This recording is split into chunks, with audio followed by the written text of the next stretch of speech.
Apakah berdosa orang tua membiarkan anak perempuan tidak berhijab? La yadkhulul jannata, tak masuk surga ayah, tak masuk surga abang, tak masuk surga suami.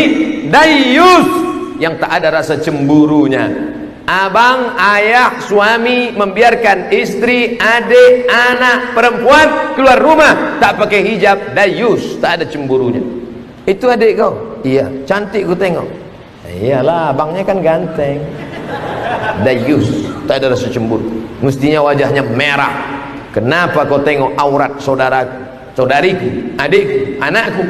Ingat, bapak yang rajin salat, yang rajin puasa sunat, selangkah lagi kau masuk surga, selangkah mau masuk Jannatul Firdaus. Tapi anakmu kau biarkan tidak menutup aurat, selangkah juga kakimu akan ditarik ke dalam neraka jahanam. Ingatlah wahai bapak-bapak yang punya anak gadis, abang-abang yang punya adik-adik, punya perempuan, kau dituntut di hadapan Allah Subhanahu wa taala. Siapa yang Ustaz tunjuk? Yang menonton acara itu. Jangan pikir kita selamat, yang penting saya sudah sholat, yang penting saya sudah puasa sunat, yang penting saya sudah berzikir, yang penting saya sudah haji dan umrah. Masalah anak saya bukan urusan saya. Kullukum ra'in, setiap kamu pemimpin, wa kullukum mas'ulun ar-ra'iyatih, setiap kalian akan dituntut, ditanya tentang yang dia pimpin, adiknya, anaknya, istrinya. Suami-suami yang masih takut sama istri, yang belum pakai hijab, pulang dari sini kasih tahu dia, setiap kamu adalah pemimpin. Alah, abang baru ngaji sekali, udah mau ceramah pula. Kalau bapak tak pandai ngasih tahu, mudah aja ambil video-video saya cerita tentang hijab itu, kirim ke dia. Dek, ini ada video nih, coba kau tonton dulu. Tengok. Alah, aku tengok ini macam ustaz sesat ini, kata dia. Gak apa-apa, dia pertama marah, tapi lama-lama dia berpikir. Doa, jangan lupa doa. Allah bukakan pintu hidayah bagi suami yang sudah menikah, istrinya tak pakai jilbab. Adapun kalian yang lajang, tak ada alasan, karena kalian belum nikah. Pilihlah perempuan yang berhijab. Mudah-mudahan diberikan Allah perempuan yang berhijab. Apa hukumnya menyentuh perempuan yang bukan mahram? Li ayyut'ina ala ra'si ahadikum, ditusukkan ke kepala kamu, ditusukkan besi dari neraka ke kepala kamu, khairan, lebih baik, min antamussa yada mar'atin la tahillu lahu, daripada menyentuh tangan perempuan yang tak mahram. Balik dari sini, ambil jarum kecil aja, tak usah paku, jarum pentol, bakar pakai lilin, setelah merah acucukkan. Kadang kita kalau tak dites tak percaya, kita tusukkan ke kepala, itu lebih baik daripada kau menyentuh tangan perempuan yang tak mahram. Jadi kalau ada perempuan sudah ngulurkan tangannya, Pak Ustaz, saya sebetulnya nggak mau, daripada dibiarkan kan mubazir. Ini udah gini Pak Ustaz, gini kanlah, insya Allah dia tak sakit hati. Gini kan, senyum kita gini. Jangan pula terlalu kaku, dia udah gini kan. Li ayyut'ina ala ra'si ahadikum, ditusukkan ke kepala kamu, khairan min antamussa yada mar'atin la tahillu lahu. Tentu nengok itu down dia. Jadi sesuaikan juga. Yassiru, berikan kemudahan. La tu'assiru, jangan kau persulit. Basyiru, berikan kabar gembira. Wala tunaffiru, jangan buat orang lari dari agama. Dia udah maaf begini ulurkan. Saya tak pernah belajar ini di Mesir, saya tak pernah belajar ini di Maroko, saya tak pernah belajar ini di Sudan. Ini dapat saya dari film India.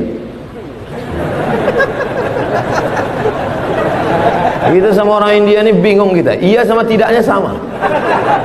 Saya satu asrama sama orang India setahun waktu di Maroko. Saya tanya dia, jadi kita besok ke kampus? Apa iya apa tidak?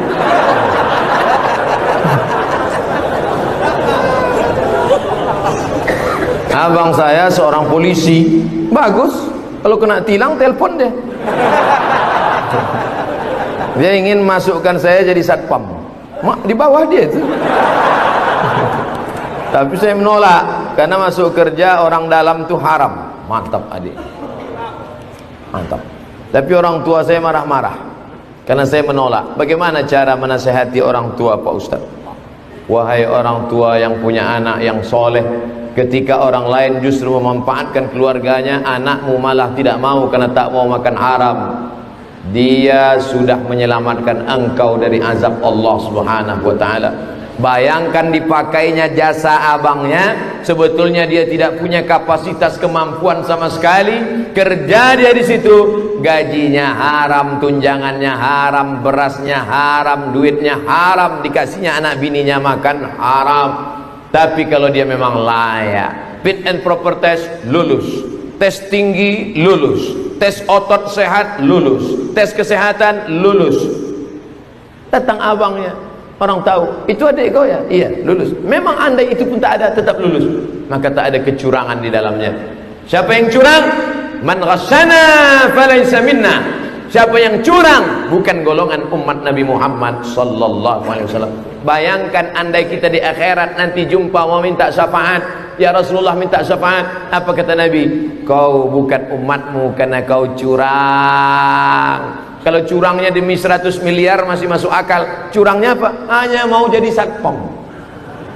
Ustadz menyepelekan satpam ya? Tidak. Justru satpam yang bekerja halal mencari nafkah lebih dulu masuk surga daripada orang kaya yang punya jabatan kekuasaan diperoleh dari yang haram. Karena kita akan dituntut di hadapan Allah sekecil apa? Famay ya'mal mithqala dzarratin khairan yarah. Tolong jelaskan pada umat ini bagaimana kredit itu haram. Karena masih banyak orang yang melakukannya. Pinjam 100.000 bayar 125 riba.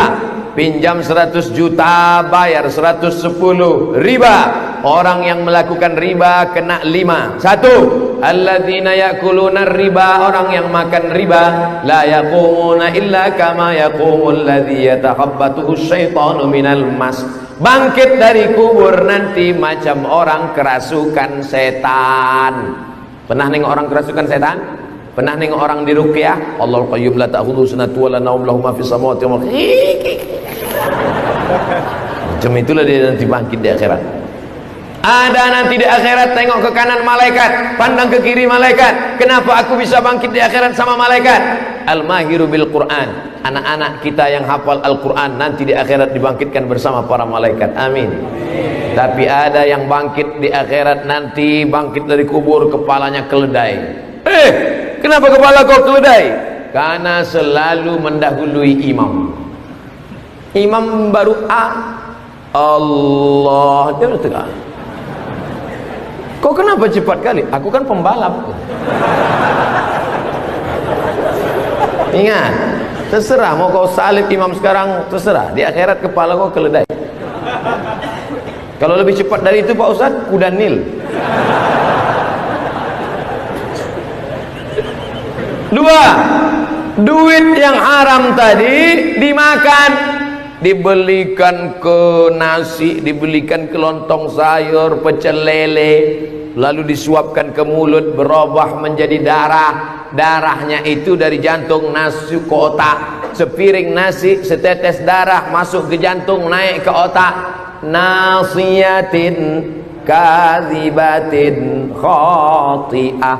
Ubun-ubun, pembuat dosa, pembohong, penipu. Kenapa ubun-ubun? Karena ternyata yang berpikir itu otak bagian depan. Otak depan, otak belakang, otak kanan, otak kiri. Otak-otak di pinggang.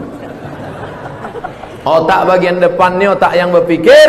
Kenapa anak saya ini tak pernah mikir betul Pak Ustaz? Gara-gara kau kasih makan riba. 3. Dimakan nasi menjadi darah, darah menjadi daging, tulang belulang. Ayyuma lahmin nabata min haramin. Setiap daging tumbuh dari yang haram, fannaru aulabi, tempatnya api neraka. Ditimbang kita di akhirat, langsung nampak datanya. Abdul Somad berat 50 kilo, yang halal 10 saja. Yang 40 dari riba. Berapa lama kau diobok-obok dalam neraka jahanam? 4. Hasil riba, untung riba, sedekahkan ke masjid, beli karpet. La yaqbalu tayyiban, innallaha tayyibun, Allah maha suci. La yaqbalu tayyiban, Allah tak menerima kecuali yang suci-suci saja. 5. Selesai solat berdoa, Allahumma rabbana ighfir lana dhunubana wali walidaina. Menetes air mata darah kau keluarkan, tak diterima Allah. Kenapa? Mat'amuhu haram, makananmu haram.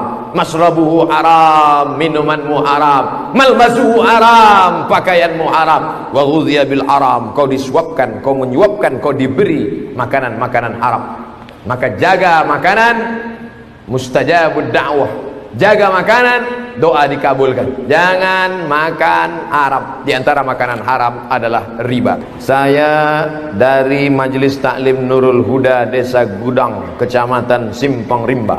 Ini ada bingkisan berupa gaharu asli dari Bangka Belitung. Jazakumullahu khairan. Man ahsana ilaikum, siapa yang berbuat baik kepada kamu, fakafi'uhu, balaslah. Siapa yang buat baik pada engkau, Abdul Somad, balaslah. Gimana saya mau membalas dia pakai, berapa lama saya mesti nanam kayu gaharu? Fa illam tajidu, kalau kau tak sanggup membalas, fad'u lahu, doakan yang ngasih ini. Apa doanya? Jazahullahu khairal jaza, semoga Allah membalas dengan balasan yang terbaik. Saya minta doa Pak Ustaz, udah aku bacakan dah, sudah diaminkan jemaah.